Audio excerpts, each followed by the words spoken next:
See, mathematics class 12 part 2nd, page number 255, example number 13. Integrate 3x minus 2 upon x plus 1 whole square into x plus 3. x plus 1 whole square into x plus 3 dx. इसे integrate करना है. ये वाली fraction की value इस fraction से कम है, जो इसकी पावर है 3x और यहाँ पे पावर x क्यूब है, लेकिन यहाँ पे रिपीटेड फैक्टर आ गया. Repeated factor mean x plus 1 का स्केयर आ गया. यहाँ x प्लस 1 की जगह x प्लस 3 का स्केयर होता तो इसे कैसे ब्रेक करना है. तो देखें, रिपीटेड फैक्टर में x plus 1 whole square into x plus 3, इसे लिखने हैं हमने a upon x plus 1 plus b upon x plus 1 का whole square plus c upon x plus 3. इसमें 3 अननोन्स होंगे a, b और c. कॉमन एलसीएम ले लेंगे. x प्लस 1 का स्केयर x प्लस 3, इसके साथ मल्टीप्लाई होगा 3x माइनस 2. x प्लस 1 का स्केयर x प्लस 3 से डिवाइड करेंगे तो 1 इसके साथ, मीन ये वैसा ही रहेगा. ठीक है. और a के साथ मल्टीप्लाई होगा एक x प्लस 1 और एक x प्लस 3. b के साथ मल्टीप्लाई होगा सिर्फ x प्लस 3 और c के साथ मल्टीप्लाई होगा x प्लस 1 का होल स्क्वायर. ठीक है, ये टर्म्स आ गई. अब कॉमन एलसीएम हमने कैंसिल कर देना है. ठीक है.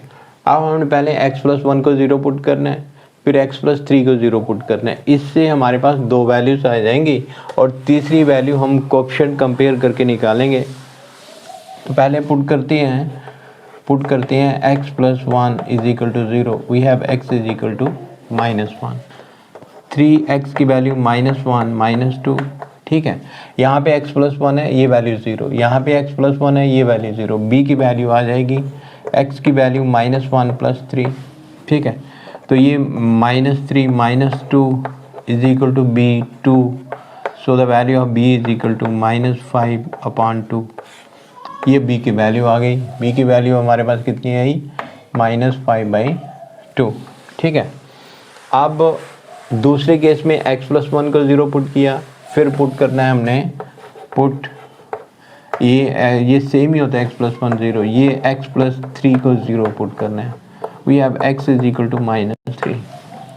माइनस 3 यहाँ पुट कर देंगे, कितना बनेगा माइनस 9 माइनस 2, है ना. यहाँ पे x प्लस 3 है, ये 0 बन जाएगी. यहाँ पे x प्लस 3 है, ये 0 बन जाएगा. c की वैल्यू आएगी, x की value minus 3 plus 1 whole square minus 11 c. तो ये कितना बनेगा, minus 2 whole square minus 11 c कितना 4.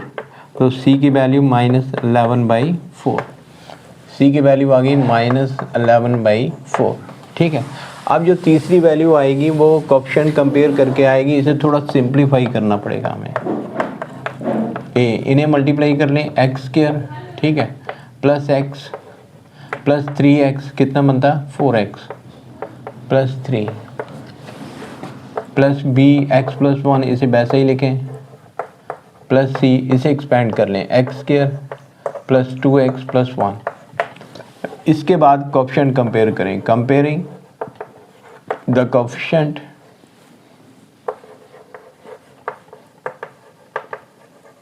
Comparing the coefficient of x square. पहले एक्स स्क्वायर का कोएफिशिएंट कंपेयर करें. अगर रिजल्ट आ जाता है तो उसके बाद में अगर नहीं आता तो फिर एक्स का कोएफिशिएंट कंपेयर करें. फिर भी नहीं आता फिर कांस्टेंट टर्म पे चले जाए. अब हम एक्स स्क्वायर का कोएफिशिएंट, इस साइड तो एक्स स्क्वायर की टर्म है ही नहीं, इसलिए 0. यहाँ पे एक्स स्क्वायर का कोएफिशिएंट a है. यहाँ पे कोई नहीं, यहाँ पे एक्स स्क्वायर का कोएफिशिएंट c है. ठीक है.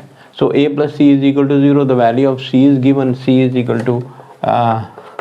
Equal to minus 11/4. So the value of a is equal to 11/4. तो a की वैल्यू हमारे पास आ गई 11/4.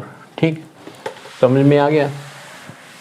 अब हम इस फ्रैक्शन को integral 3x minus 2 upon x plus 1 whole square x plus 3 dx, इस फ्रैक्शन को ब्रेक करके लिख सकते हैं ये 11 plus 4 plus minus 5/2 x plus 1 का whole square plus minus 11/4 x plus 3 dx plus c constant. ठीक है, लिख लिया ना। अब इसे अलग अलग करना है। इंटीग्रल 11/4 बाहर 1 अपान एक्स प्लस 4, इसका इंटीग्रल हमें पता है 1 अपान एक्स प्लस 4 का होता है लॉग में।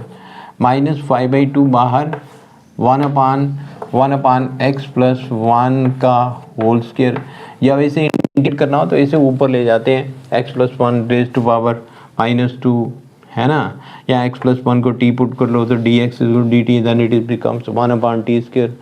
फिर इंटीग्रेट करेंगे t raise to power -2 plus 1 upon -2 plus 1 mean x plus 1 raise to power -1, तो 1 अपान एक्स प्लस 1 इसका खाली इंटीग्रल आ जाएगा plus minus 11/4 1 upon x plus 3 dx plus c constant. ठीक है, 11/4 ये चेंज होगा लॉग में x प्लस 4। ठीक है, तो ये x का डेरिवेटिव जो भी आता है कांस्टेंट 1 माइनस 5/2, इसे थोड़ा सिंप्लीफाई करके लिखना है x plus 1 raise to power -2। जब इसे इंटीग्रेट करेंगे ये बनेगा -2 प्लस 1 -2 प्लस 1। ठीक है, -2 प्लस 1 बनता है -1 and it is equal to -1 minus 11/4 and it is equal to log of x plus 3 mod में बटा x प्लस 3 का जो डेरिवेटिव 1। कई बार यहाँ पे 2x लिखा होता है 2x, फिर 2x में यहाँ पे जो बटा में आएगा 2, ये ध्यान रखना है आपने।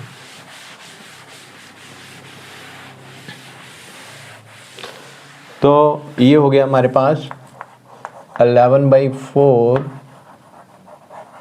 log ऑफ x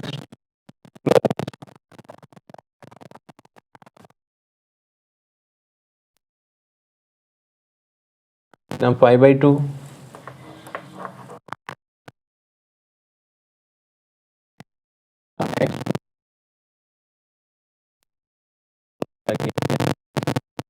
10/4, ये आ गया log of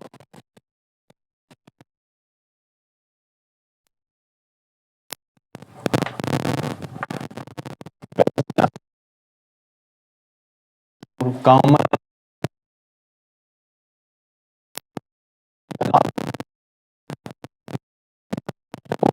minus plus 1 upon x plus 1। ठीक है, तो ये हो गया इसका इंटीग्रल। तो कोशिश की है कि रिपीटेड फैक्टर वाले क्वेश्चन आप बच्चों को समझ में आ जाएं, तो आगे चल के इनके क्वेश्चन भी निकालेंगे। अब एक ही एग्जांपल का वीडियो बना रहा हूँ। Thank you.